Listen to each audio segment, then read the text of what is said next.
happy slapping? No. Yeah, why don't you tell him? Happy slapping, it's this big thing in Europe, okay? And it hasn't come over here yet, and we're the ones that are gonna bring it. So what is it, man?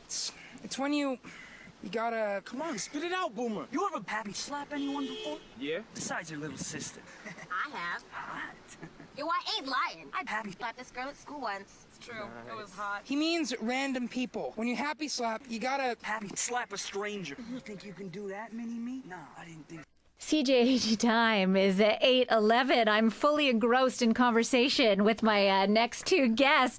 That was a clip from Happy Slapping, which is a film, a local film that's premiering as part of the 35th annual Montreal World Film Festival. The premiere is taking place tomorrow night. That's the 21st of August at 9:30 at Cinema Quartier Latin. The film is called Happy Slapping, and it's a film of many firsts, including it's the world's first feature film shot solely on an iPhone 4 HD. And there are 5 actors in the film, and they are also the filmmakers in the sense that they are the ones who are shooting the film. So with me in studio right now is Debra Kouri, who is the co-producer of Happy Slapping, and Alex Harrouch, who plays Wiggy, one of the 5 main characters in the film. Thank you both for joining me here this morning. Our pleasure. So let's talk first of all about the phenomenon of happy slapping, because since being sent this film and watching it, I was disturbed on a number of different levels. That's kind of the reaction we're going for. Is that what you're hoping for? Well, you know what? The most common question I get is, what is happy slapping? And to be perfectly honest, before I read the script, which was written by Christos Sourligas, who also directed the film. Sure. Local guy. I did not know what it was either. And once I delved into it, I was kind of... really disturbed to find out that what happy slapping is, as you probably heard in the clip, is that it's local or teenagers who will approach a perfect stranger on the street, and in some cases they'll just ask them what time it is. And to whatever the response is, they're just going to go ahead and whack them across the face. But the whole time, they're filming this on their camera phones. And with the complete goal of putting this online on the YouTubes of the world and becoming internet sensations.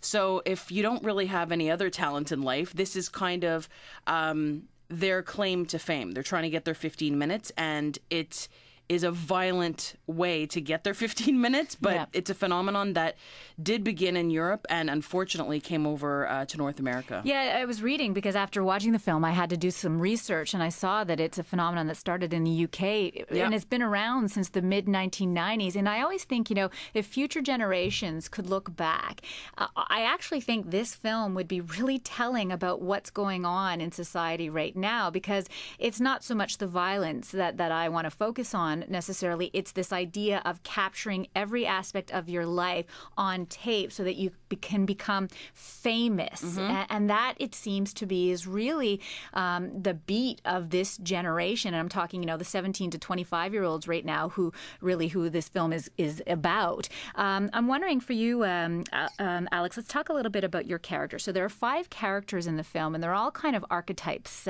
in a way, right? Of teens today. Your character is not really a nice guy. Do you want to tell me about Wiggy?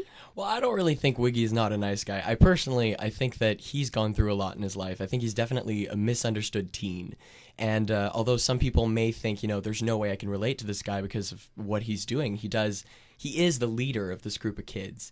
And what I think he's doing in this leadership role, he's gaining confidence back from what he's lost in his life, like being bullied himself. He's been bullied, in his very own house by his brother, Tommy. And I think it's just an ongoing battle to see which one of them is stronger than the other. And I think through that, he does feel like he's the less powerful one. He's lost a lot of confidence. And the whole film is him gaining this confidence back. And what is he going to do to gain this confidence? So I definitely think Wiggy has a journey, and there's a reason for his acts. When you talk about this film, and there's so much to talk about, from the social phenomenon to the technology, what was the sort of defining reason for wanting to shoot this film on iPhones? Well, I think, There are so many ways to shoot a film nowadays. You can shoot on 35 millimeter, 16 millimeter, HD. You know, there's many different formats that you can shoot a film on. And there have been, over the past several years, some people have been making films like The Blair Witch Project, like Paranormal Activity, which have been handheld little handy cams. And they have been released into the theater and have done pretty darn well, Sure. I might add. In this case, we really wanted to play with the medium, and it's a social commentary that if you're going to make a film about wanting to get that notoriety on the internet because of what you're filming over an evening on an iPhone, you might as well shoot the entire film on an iPhone or on a camera phone. And not many other films without the content of our film would actually get away with it. But because the filming is kind of like the sixth character, it really, really works in this case. What was that like for you, Alex, as one of the stars? I mean, you are not the one with the camera all of the time because your character sort of really plays a prominent role in this film. But what was that like for you as an experience? Well, I think I never really did a film before this. This was my very first experience. And Dawson grad, very exciting for you. Exactly. A lot of people from Dawson are represented in this film. Yep. But what was great about it is that it really, because the iPhone is truly one of the characters in the film, it's what is helping us this whole time. We all got into our characters quicker, because this is why we're here. We want to document everything. And it felt so real. I never felt like when I was holding an iPhone, I was holding it because I was getting footage for the film. I felt like I was getting it because Wiggy needs this. This is what my character wants. And I have to say, and it's a testament to your acting ability as well as the other four characters on stage, because you almost forget you're watching a film because you're seeing the iPhones constantly as well. You're not hiding that this film is it's there.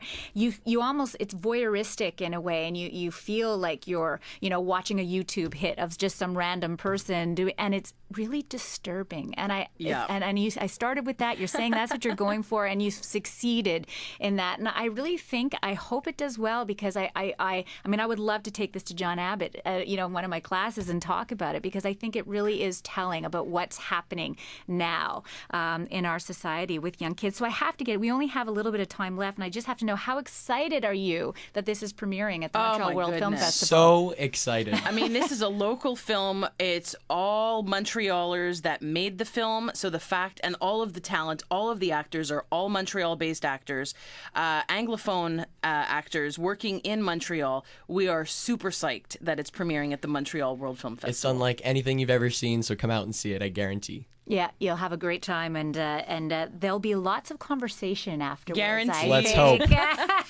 All right, so it's premiering Sunday. That's tomorrow, August 21st, 9:30 p.m. at the Cinema Quartier Latin. Tuesday, August 23rd at 10 a.m. Wednesday, August 24th at 9:30 p.m. 3 opportunities to see it. No excuse. Go out and support a local film that's premiering as part of the Montreal World Film Festival. And as I said, you will be disturbed, delighted in the performances, disturbed by the content, and there'll be plenty to talk about afterward. Debra Kouri, Alex Harrouch, I want to thank you both very much for joining me there this morning. The film again, Happy Slapping, CJAD time 8:19. We're going to take a break, and we'll be back after this.